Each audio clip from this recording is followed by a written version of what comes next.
Well, Ceci and Mikey off to the Worlds next week. Coming off of your performance in Denmark, how does that set you up for the next challenge?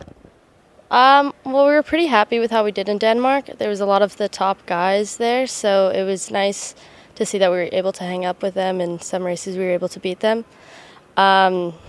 In France, it'll be at the Worlds. It'll be a bigger fleet, so that'll be different for us. So that'll be new. Is it quite challenging being on the line with more boats? Can get congested at times.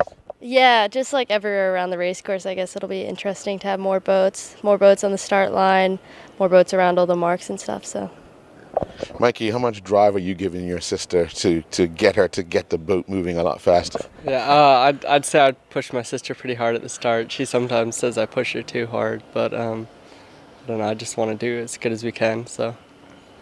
How has practicing been going both here and abroad lead up to the championship? Well, we've definitely been trying to get out as much as we can out here. It's kind of hard because I'm working at our HADC all day, but on the weekends we try and go out for practices, and it's tough because we just got the foiling boat away, so not many teams have practiced in the foiling boat, but we're really lacking because we don't have one here in Bermuda. Now, the last day in Denmark, racing was cancelled because it was a recall of these boats. How much of an adjustment do you think you guys are going to have to make once all this is corrected?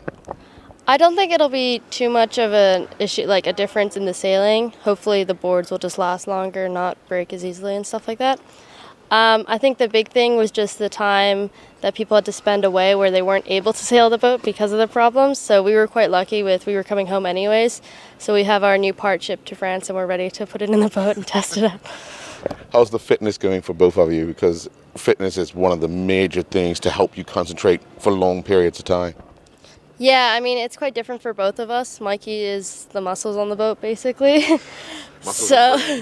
Yeah. So, but we both have to do our fair share of stuff, and we work out quite a bit and go for runs and stuff like that. So.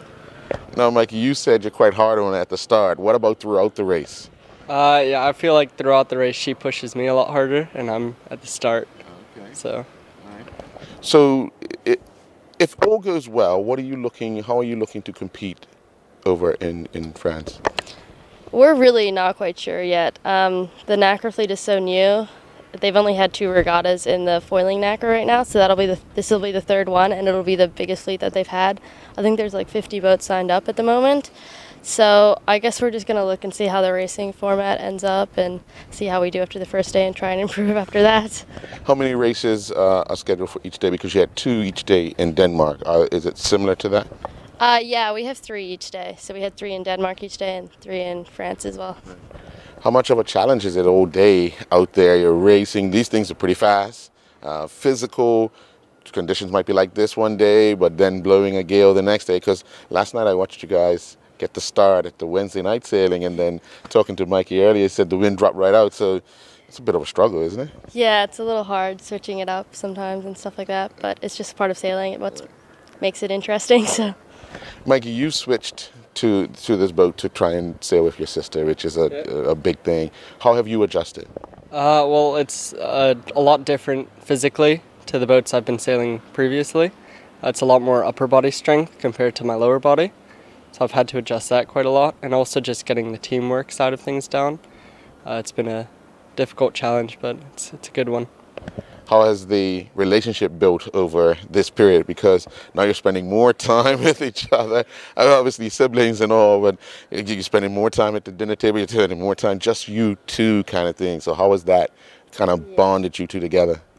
Well, we definitely try and bond together quite a lot, but we also like to take our time apart from each other. So it's still early on, so we'll see how it goes.